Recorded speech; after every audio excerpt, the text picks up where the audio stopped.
महाभारत का एक ऐसा महायोद्धा जिसे भगवान कृष्ण ने अमृता का सबसे भयानक श्राप दिया। हम बात कर रहे हैं गुरु द्रोणाचार्य के पुत्र अश्वत्थामा की। वह 8 चिरंजीवियों में से एक हैं जिन्हें युगों युगों तक पृथ्वी पर रहने का वरदान मिला, लेकिन अश्वत्थामा की अमृता एक वरदान नहीं बल्कि शाश्वत दर्द है। भाग 1, महापाप और श्राप की कहानी। कुरुक्षेत्र का युद्ध समाप्त हो चुका था। पिता द्रोणाचार्य की छल से हुई मृत्यु और दुर्योधन के अंतिम अनुरोध ने अश्वत्थामा को क्रोध और प्रतिशोध से भर दिया। उन्होंने रात के अंधेरे में पांडवों के शिविर पर हमला किया। पांडव समझकर उन्होंने द्रौपदी के 5 सोते हुए पुत्रों का निर्दयता से वध कर दिया। इस महापाप के बाद जब पांडवों ने उन्हें पकड़ा तो भयभीत अश्वत्थामा ने अपने अंतिम अस्त्र ब्रह्मास्त्र का प्रयोग कर दिया।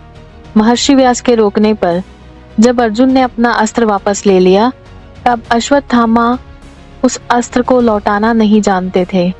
प्रतिशोध में अंधे होकर उन्होंने उस ब्रह्मास्त्र को पांडव वंश के एकमात्र अवशेष उत्तरा के गर्भ में पल रहे शिशु परीक्षित पर दाग दिया, ताकि पांडवों का वंश ही समाप्त हो जाए। भाग 2, कृष्ण का श्राप और माथे का घाव। एक अजन्मे शिशु पर ब्रह्मास्त्र का प्रयोग। यह पाप भगवान कृष्ण की सहन शक्ति से परे था। कृष्ण ने तुरंत परीक्षित को पुनर्जीवित कर दिया और अश्वत्थामा को सबसे भयानक दंड दिया। उन्होंने अश्वत्थामा के माथे पर जन्म से लगी हुई दिव्य मणि को बलपूर्वक निकाल लिया।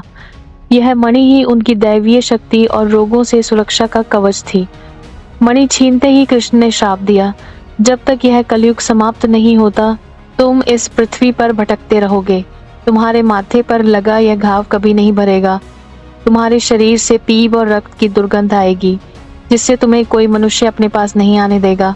इस श्राप के बाद अश्वत्थामा ने अपनी शक्ति खो दी और अनंत पीड़ा में वन वन भटकने लगे। उनका माथे का घाव उनकी अमृता का सबसे दर्दनाक प्रतीक बन गया। भाग 3, आज की सच्ची कहानियां। सदियां बीत गईं, लेकिन यह कहानी आज भी जीवित है।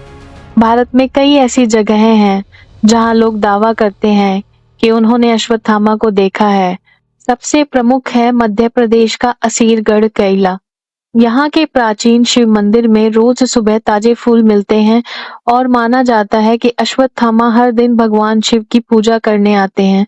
इसके अलावा नर्मदा नदी के किनारे भी कई साधुओं और यात्रियों ने एक लंबे जख्मी आदमी को देखा है, जो उनसे घाव पर लगाने के लिए तेल या हल्दी मांगता है और पलक झपकते ही गायब हो जाता है।